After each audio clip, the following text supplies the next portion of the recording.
Welcome back to Beagle Eye Visions. Welcome back, everybody. I got an awesome book review this month for the month of April. At the time of this recording, there's a lot of video game stuff happening, but let's get to the book review. So today's book review is going to be... Let me make sure you guys can see it here. I'll flip the camera around so I can see that you guys can see. Mirror's Edge, I think it's called Exordium. I looked it up on eBay and I typed in Mirror's Edge Exordium, even though the spine just says Mirror's Edge. So, Mirror's Edge Exordium, I freaking loved this.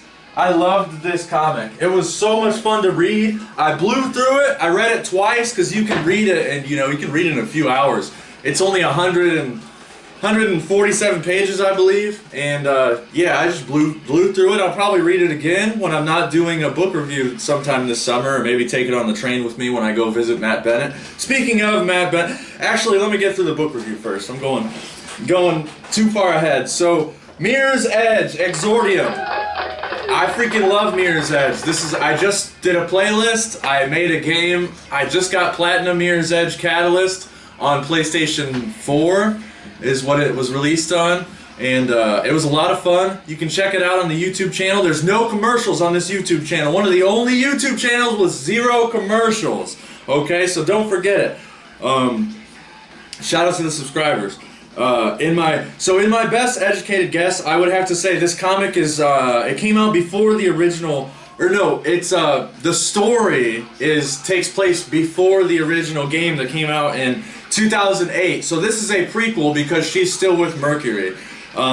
So Chapter 1, Faith is working for a man named Merc, short for Mercury. As of now, Merc is still training Faith. She hasn't had a real delivery job yet. She trains with Merc and Krieg.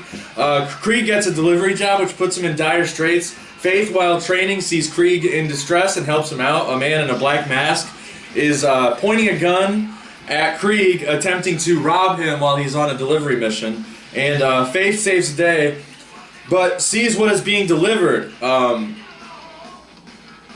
Yeah, Faith saves Krieg, like beats the dude up, gets the gun out of his hands, but she sees what Krieg was carrying, which, gonna do the spoiler dance here. I got this crazy oi music in the background going. Let's do another one. So, if you haven't read this, spoiler alerts, obviously, I highly recommend it. It is so good. But so at the end of Chapter 1, we find out that the surveillance photos that Krieg was carrying and delivering were surveillance photos of Faith's father. So it gets really right away. The writing is fantastic. I love the writing. You know, when it doesn't leave you on too much of a cliffhanger, but it gets you curious. It gets you pumped up for the next chapter. That's what a real good author does. That's what the Young Bond series at the end of every chapter. It's like, oh crap! It makes you want to keep flipping the pages. You know, it's awesome. It's fantastic writing. I love when they do that. You know, it's different when it's on a TV show and you gotta wait a week, or I guess nowadays TV shows come out like all in the same season, but yeah, it's just fantastic writing, and I absolutely adore it. It's genius. It's why I don't understand why writing like this isn't prevalent in Hollywood, but because I don't know. Ever since Hollywood went woke, it's been a circus over there. So it took me a few pages to get into it, since I'm not used to the comic book format, and I wasn't sure like which panel. What was the next panel, you know what I mean, sometimes, but it's really not that difficult to figure out, because of the comic book. It's great. The artwork is unique. The comic is very distinguishable from the rest with the sharp and colorful pages, the very unique artwork.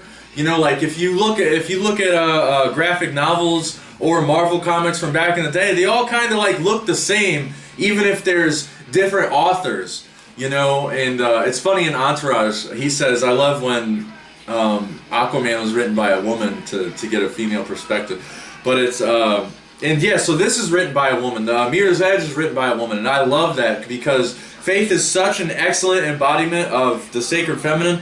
But I'm going to show you guys, let me get up there, I'm going to show you guys a picture, because this artwork is very unique. I haven't seen artwork like in this style, except you know, in the Mirror's Edge.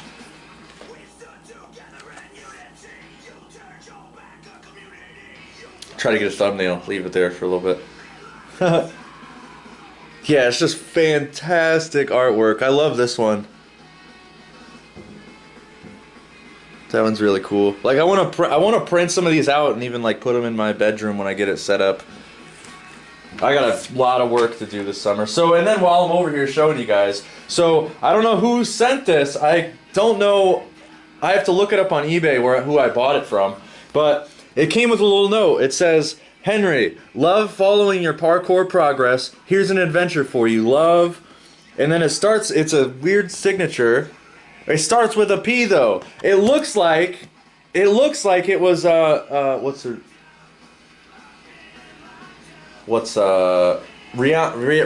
Pratchett. So it could be,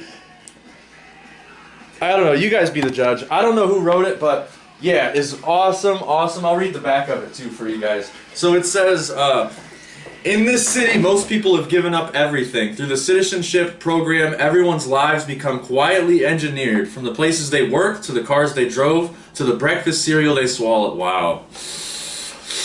It's like hitting too close to home there. And the vices they struggled to contain. In return, they had the best housing, great schools, safety, and prosperity. Somehow it was made to seem so acceptable. And on every street corner and communication channel, this mirrored metropolis grew 1,000 eyes and ears, detecting and monitoring everything, right? Sound familiar? Sound familiar, right? Everything except us, the ones who slipped through their gaps, ran through them high above the streets. We were unseen and unheard. I am Faith. We are runners. Welcome to our world. Collecting the entire miniseries, written by Rihanna Pratchett, writer of the Mirror's Edge video game, and illustrated by Matthew Dow Smith, artist of Supernatural Origins. Yeah, so this comic book was done by the same person who wrote the video game, which is, you know, you can tell there's a lot of good passion into it. There's a lot of heart and soul into these storylines. I know a lot of YouTube haters. Whenever they talk about Mirror's Edge, they say the storyline is very generic, but that's because they don't have the eyes to see, you know. Real eyes, real lies, real lives. Don't forget it, okay? But yeah, a lot of YouTubers are like, oh, it's a very generic story. Oh, totalitarian government. Yeah, it's because that's what we're faced with, and these artists are using the art to try to make you wake the hell up, dude. They're trying to make you wake up. So see the allegory. So Chapter 2, Faith completes her first job, and then we find out that her sister Kate is a police officer for the conglomerate, an order-following coward. Wow. What a freaking loser, Kate! Faith's sister's a freaking loser. She's a bum. So I've said this in a lot of book reviews, but Mirror's Edge has there's a lot of similarities to the Barcode Tattoo series, and makes you want to reread all of the books. Those Barcode books are so good. Check out the book review on the channel. So Faith she's got to go to Old Town at a nightclub, as she's trying to find out where her father's whereabouts. Faith is, so at the nightclub she sees one of the dancers like in distress, and of course, Faith is like, she sees what's going on. So, like I said, she's an embodiment of the sacred feminine. She sees a dancer getting harassed by a creep, and the creep's like, come on, honey, let me show me what's under that skirt. Just being a total weirdo and being gross and disgusting. Unmodest with his speech, just a piece of crap. And then, so Faith, as she's leaving the nightclub with no information, because the nightclub owner also seems to be kind of a creep. So Faith sees a fire extinguisher, walks past this dude, picks up the fire extinguisher, and bop, ding, bops him right on the back of the head, knocking out the customer. The owner of the club comes out. He's like, Faith, what are you beating up my customers? Like, get out of here. So the dancer follows Faith out of the building and then thanks her for her help. And then also tells Faith that she saw her father in the building last week. So Faith is curious and gets the idea that her dad, Abe, is trying to get the old gang of resistance back together, known as Libertas. And that's where I'm gonna leave the storyline. I'm not gonna spoil anymore. I already spoiled enough. I already spoiled the first chapter. So this is, I mean, what can I say? It's 10 out of 10.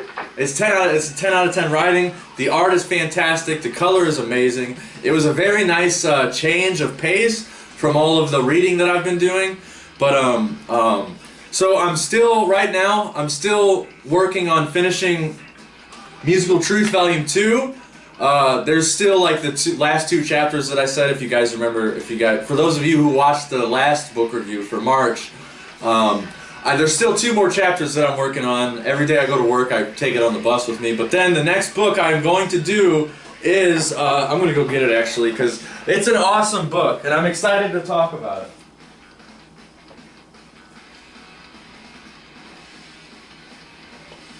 So I still got Musical Truth Volume 2 that I'm working on.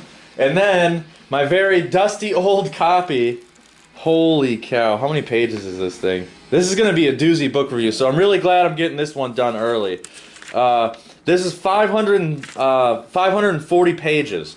So it's going to be a doozy, but I love this book. It's called Zen and the Art of Motorcycle Maintenance and Inquiry into Values. So we're going to be getting into philosophy. We're going to be getting into green language. It's a story about how a professor takes him and his son.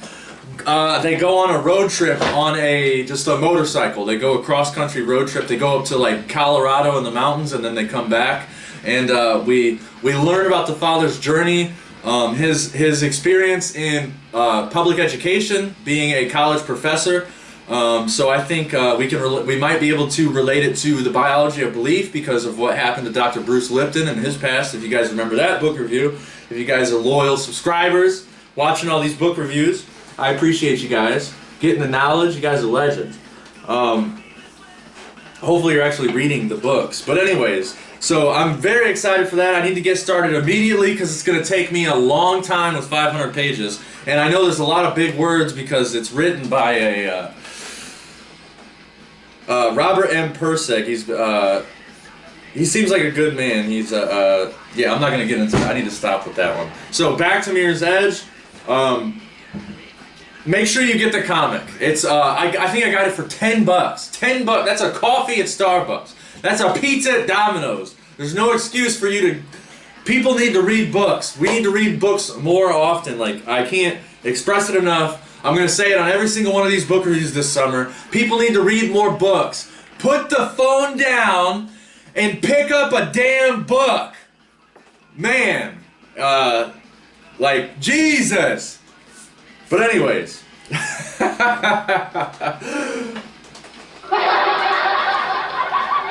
So, I'm very excited. So, leading to this, so in the video game Mirror's Edge Catalyst, like I said, check out the playlist. I did the allegory. I did the video game. We talked about it. I've shared my opinion on it. We did the Mirror's Edge playthrough on the Big Live Vision YouTube channel. It's very good. It's very good. There's millions and millions of views on it. No, so make sure you get the comic. It's yes, like I said, I spent like $12 on it, and even like the person who sold it, I don't know who it is. The person who sold it put on a little message there. That was nice. I love that. Makes the book reviews even better. You know, put a little message on there. Appreciate that. That's love right there. That's community, man. We need to get a real community going. So, anyways, yeah. So in the video game, we find out that Faith's madre, her mother, is working for the conglomerate and making a device. Well, you got to play the game, find out on the storyline, but it's just a very interesting. You know, I'm gonna relate this storyline to real life. Like, so after I read the Mirror's Edge comic book, I started watching a new series called it's part of Dr. Hans Utter's work. I forget. It's The Secret History of FM Radio. I wish I should have wrote it down. But The Secret History of FM Radio, you can find it, just search it up in any search engine, it'll pop up. The Secret History of FM Radio, and there's like 4 parts that I know about. If there's more parts, I'm going to watch them tonight. I'm going to see if there's more parts, because it is an amazing, fascinating series. It's a deep dive into the history of FM radio, which is actually really hard to find. That's why it's called The Secret History of FM Radio, because these colleges and the government and all of these, these elitists, they don't want us to have this knowledge. They don't want us to share it. That's why they censor us. They control our information. They shut down our YouTube channels. Like Mark Devlin, he no longer has a YouTube channel. Sean McCann, Wake the Dead podcast, he's no longer has a YouTube channel. Mario West just put out an amazing video, but that's like kind of off topic. But yeah, shout out to Mario West. She's phenomenal. But anyways, Dr. Hans Utter's work is very fascinating rabbit hole when it comes to this type of allegory. So like I said, the conglomerate or the government, I would say, is creating a device that controls people's minds with the helps of Faith Mother. We can relate this all the way back to FM/AM radio. So Dr. Hans, he says. So Dr. Hans Utter, he's obviously a doctor. He's like he's in the universities. He's got the tenure. You know what I mean? So he in the series, The Secret History of FM Radio, he talks about how he goes to these universities and you try to get books. You try to get books on the history of FM radio, and even as a professor, you have to write down an entire review of why you want to read these books, what you're going to do with the information that you get out of the books, and it's like you have to jump through all these rabbit holes and all these loops just to get a hold of a book at a university in America, right? This is supposed to be land of the free, and you need to get permission. You need to get permission to read a freaking book. Like, are you kidding me? The Vatican. The Vatican, it's not understandable. I wish we could get access to the books at the Vatican as well, You see it in the Angels and Demons where Tom Hanks, he's a university professor. Again, he's a university professor. He goes to the Vatican to try to solve a freaking murder. And he's in the library next to, armed military soldiers with automatic rifles standing next to him as he's opening a book. That's the allegory. That's how they look at us. Even if you're a university professor, you need permission to read these books. It's a joke. It's a freaking total joke, dude. Land of the free, you need permission to read books.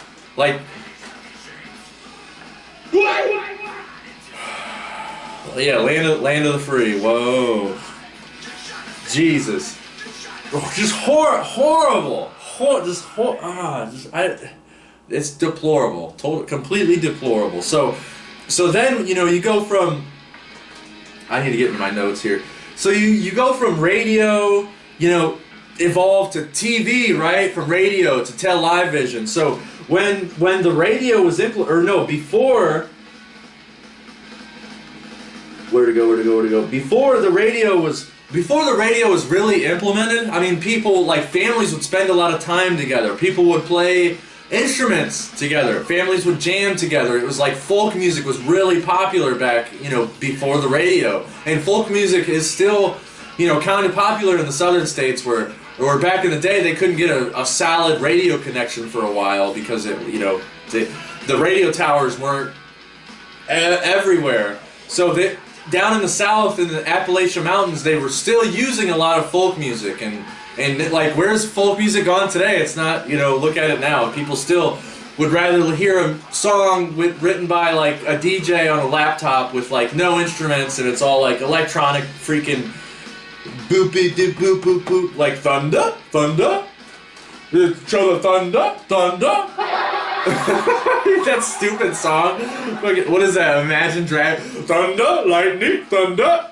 Is there anybody who plays an instrument in that band? Is it even a band? They don't use instruments. A band is a band of musicians, not a band of freaking frat dudes with laptops. That's musicians, folk music. That's real music.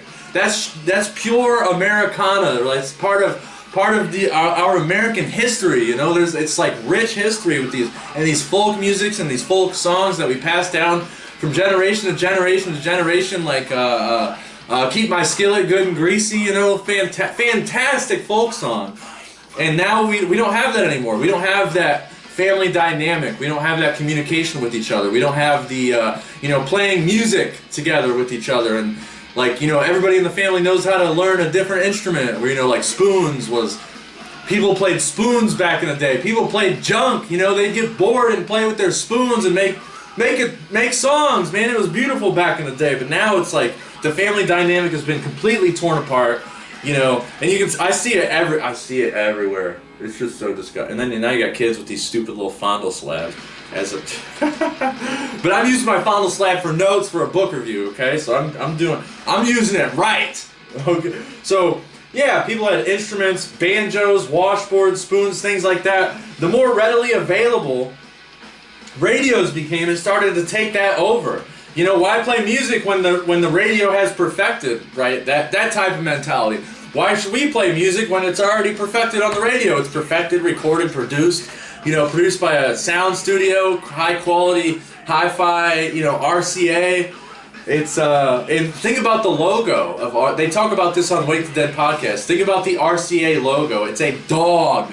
It's a dog listening to, you know, with a big speaker. A dog sitting next to a huge speaker with the ear, you know, RCA logo. Think about it. Think about that symbolism right there. Yeah, so folk music was really popular, especially in the southern states. It's amazing. It's crazy when you sit down and really think about how technology has evolved, and then, you know, the radio.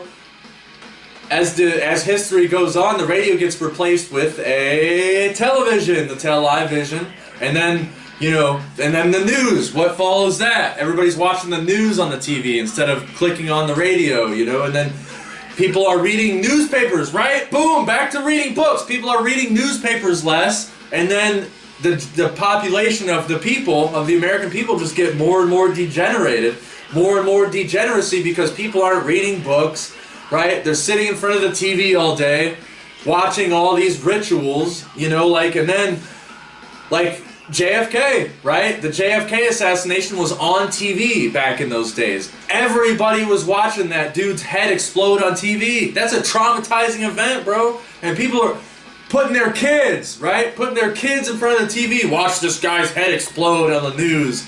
You know, it's like, why? Why are they showing us that? It's a traumatization.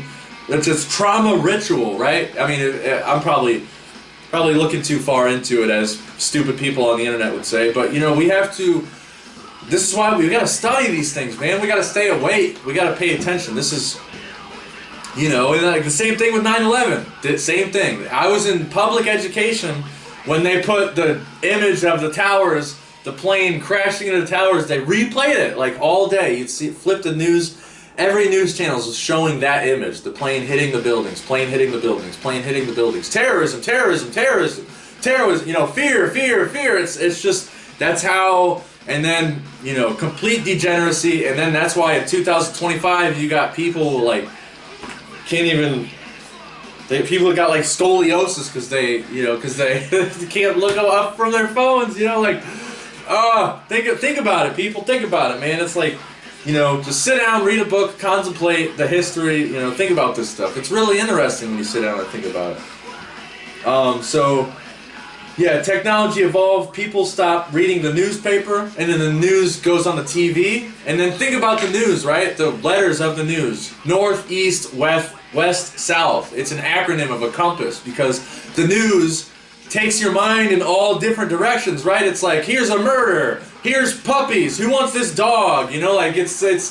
emotional manipulation, and that's why you have so many people who think with their emotions nowadays. They don't think with their intelligence. They have emotional responses. I think that this is exactly what I'm saying in the last book review now with my rant. But, you know, people don't think with intelligence. They think with emotions. They have an emotional response, and it's, Argh! They get angry, then they don't think about what they're doing, they don't think about what they're saying, they don't think about, you know, how their actions and their speech are affecting others around them, or their lack of actions and speech affect others around them, you know, so it's just really interesting. And now, yeah, the TV has been taken over by the fondle slab. Now everybody's got a computer in their pocket, but they only use it for selfies and Snapchat and socializing. Again, more degeneracy. They use it to snort condoms and, you know, eat Tide Pods and make internet videos, try to go viral, try to get famous. It's just so stupid. Or, dumping ice buckets on their head because some celebrity did it. So, so people are reading less and becoming more and more lazy. We got the fondle slab. And then you look at the allegory of the movie 2001: A Space Odyssey, right? Look at the, I'm going to wrap up here soon with my rant, but, look at the allegory of 2001: A Space Odyssey. What is Stanley Kubrick trying to show us? Right at the very beginning of the movie, this random, the black slab. At the very beginning, within 15 minutes of the movie, this huge black slab comes in around these apes. The black slab comes in, and then the apes learn how to get weapons, and then they start, violence emerges, right? And then as the movie goes on, right, the astronaut, he's got this black slab in front of his bedroom, right? He's just sitting in bed, bedridden in his old life. He's old, he needs to be retired. And he's just got this black slab at the foot of his bed, It's like, it's very powerful allegory that Stanley Kubrick is trying to show us. Just like Rihanna Pratchett and these guys who worked on Mirror's Edge, and they're really trying to show us something, and I think that's why Mirror's Edge has been buried. I mean, it has a fantastic cult following. There's a lot of fans of Mirror's Edge who would love to see more games. It made money. Mirror's Edge didn't lose money. It's still making money. It's just that these video game companies, they choose to, they go the route of making what can make the most money, like Battle Royale video games, making everybody kill each other to who's going to be the last to survive, right? Get the dub, I mean, I'm going to have to go get some dubs right after this. Who am I kidding? But, it's just important to be vigilant and keep your mind right. Keep your mind right when you're performing these actions, when you're playing these battle royales. Oh, whoops, I just shut the music off. But yeah, I can't wait. I cannot wait for the next book review, Zen and the Art of Motorcycle Maintenance by Mirror's Edge. And if you want to support the channel, use code BeagleEyeVision. BeagleEyeVision without the S, all capital letters. Go get yourself some Dubby Dubs. That's why I'm super fired up. I got some I'm gonna go get some Dubby Dubs. I just ordered the Japanese soda. I will be making a care package video as soon as it gets delivered. I got the Big Energy Tears right here. I got a little bit of that. I got some Dove Sludge, and Oda Block's Restore Potion is almost gone. And they just announced that they only have like half a pallet left of it. So I need to get some more of that Restore Potion because it is, it's chef's kiss. These flavors are fantastic. Blowing big energy drink companies out the water with these flavors, man. No sugar, no fillers, no artificial colors. If the drink does have color, they use it's right here, red beet juice powder for color. So they use that, natural, all natural products. Very good stuff. Let me give a shout out to Dubby Dub. Shout out to the sponsor one time. And I'm going to close out on this song called Generic America because it sums up what's going on right now perfectly. Got all the Trumpers. I'm not going to get into that though. I'm just going to play the song. I can't wait for the next book review. Watch out for the Dubby Dubs. I'm going to be posting a Dubby Dub right after this. So stay tuned. At the time of this recording, it will be April 1st. So it'll be new season of Finals is out. New season of Fortnite is almost going to be out. I think May. So I need to get Sub-Zero. I need to unlock Sub-Zero. I'm going to be grinding the Finals. I'm going to be grinding the Pirates Online because Sea of Thieves is a garbage video game compared to Pirates Online. Pirates Online has a bunch of St. Patty's Day stuff going on, but it'll be past by the time this is up. So what am I even talking about? Stop ranting, Henry. So everybody, this is important. Read books. Stay tuned. Stay golden.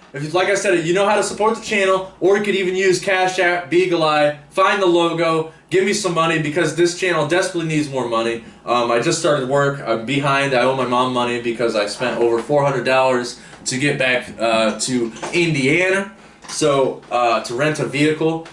That was a crazy experience. Crazy Life Stories. I already talked about that experience on Crazy Life Stories, the podcast on Spotify. I'm back with Matt Bennett every Sunday. There's a new Crazy Life Stories episode going strong. Me and Matt Bennett are going to hang out before his apartment lease is up. We're going to hang out. We're going to record an episode like on camera, face to face, do another interview probably. I freaking love Matt Bennett. But, yeah, so closing out in generic America. Stay tuned, stay golden, signing off. Dang it, I forgot my W hat, but it's okay. I still got my, my anarchist gear. Alright. Stay tuned, stay golden!